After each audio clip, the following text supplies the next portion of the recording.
lifting et le bodybuilding, donc le culturisme. Est-ce que votre association prend également en charge cette partie, je veux dire, de ce sport qu'on a tendance finalement à associer? Est-ce que le culturisme entre dans le cadre de votre... Non, c'est deux sports différents. C'est à peu près comme le basket et le football. C'est deux sports différents. Le culturisme, c'est plus esthétique. Ouais. Voilà, on présente le physique. Le powerlifting, c'est un sport de force. Voilà, donc c'est carrément différent. Donc on va dire qu'on peut s'assimiler à l'haltérophilie? Bien sûr, bien sûr. Ça s'appelle même la dynamophilie. Okay. Voilà. D'accord. L'haltérophilie. L'haltérophilie. L'haltérophilie, ça s'appelle la powerlifting. Le powerlifting s'appelle la dynamophilie. Ok. Voilà, en français. D'accord. Ok. Oui, vous avez une question à poser? Donc là, c'est bon, c'est maintenant plus net, c'est plus net et clair. D'accord. Alors, bon, parlons justement de ces championnats d'Afrique auxquels vous étiez censé participer. Avant d'évoquer la mésaventure, avant que vous nous racontiez tout ce qui s'est passé ou tout ce qui ne s'est pas passé peut-être finalement, expliquez-nous un petit peu comment s'est passée la préparation.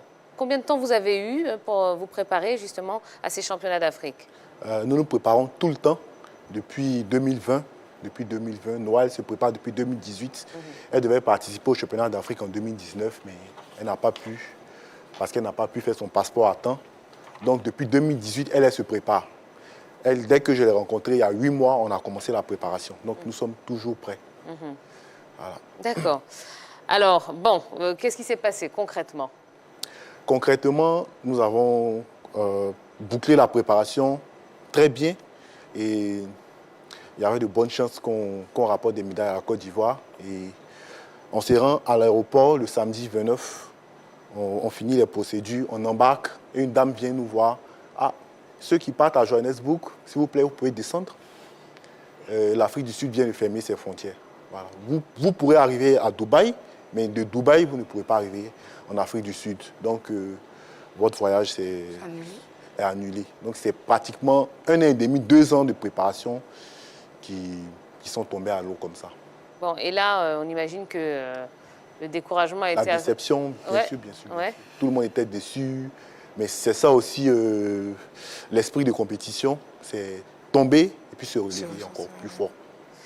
Est-ce que vous avez reçu un message de l'association internationale qui vous a invité justement à participer? Bien sûr, c'était indépendant de leur faute, et donc on a compris, et puis... Alors, surtout que cette compétition était qualificative pour les championnats du monde prévus en 2022. Bien sûr, bien sûr.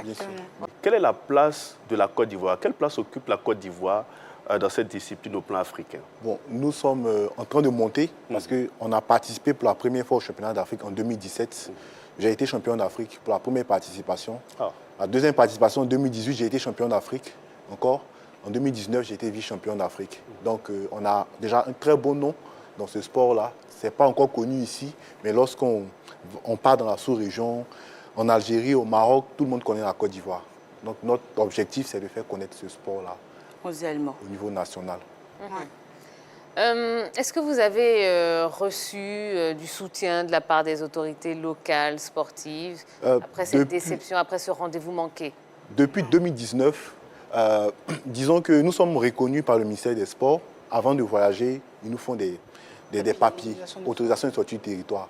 Mais, par exemple, en 2019, après mon titre de champion d'Afrique, on est rentré, on a voulu rencontrer le ministre, on n'a pas pu. 2018, 2019, on fait toujours des demandes, toujours. On nous met sur la touche, au fait. C'est-à-dire, administrativement, ils sont là, mais financièrement, rien, quoi. Ils n'existent pas. Financièrement aussi, c'est pas ça seulement le seul problème, mais on veut au moins rencontrer le ministre de tutelle pour dire voilà ce qu'on fait, pour présenter nos athlètes. On n'arrive même pas à le rencontrer. Quand on arrive, on fait des demandes d'audience et puis on ne nous rappelle jamais au fait. Ça n'a pas que le powerlifting, le bodybuilding, toutes ces disciplines qui sont finalement qui descendent vraiment de la même famille, si je puis m'exprimer ainsi. Vous ne devriez pas peut-être vous mettre ensemble de façon à organiser des grands événements au niveau local et puis faire un petit peu plus de bruit que quand on est seul, quand on est dans son coin? C'est l'idéal, mais il y a des petits trucs qui ne se disent pas peut-être, mais bon, on espère qu'un jour, on sera unis. Et là, qu'est-ce qu'on doit comprendre? Que vous ne On doit entendez comprendre pas que entre... on s'entend pas. Chacun veut, voilà, veut sa valeur. s'imposer. Chacun veut s'imposer. Chacun veut peut-être marcher sur l'autre pour dire qu'il est là. Pourtant, on doit s'unir. Voilà. Par exemple, je suis un passionné de culturiste aussi.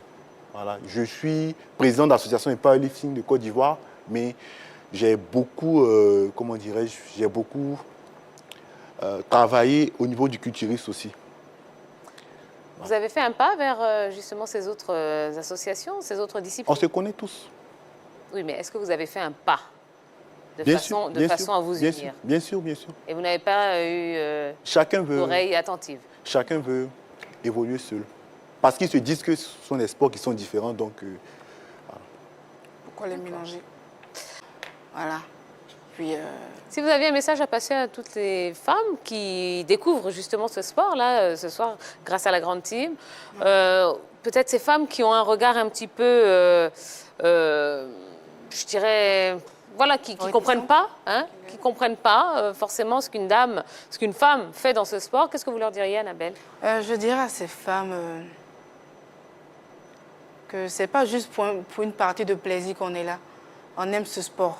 On aime ce sport. On veut vraiment que ce sport aille loin en Côte d'Ivoire. Et si vous n'aimez pas, par exemple, vous n'aimez pas ce sport, juste croyez en ce que vous faites et puis ayez un talent et fructifiez ce talent-là. Et puis, voilà.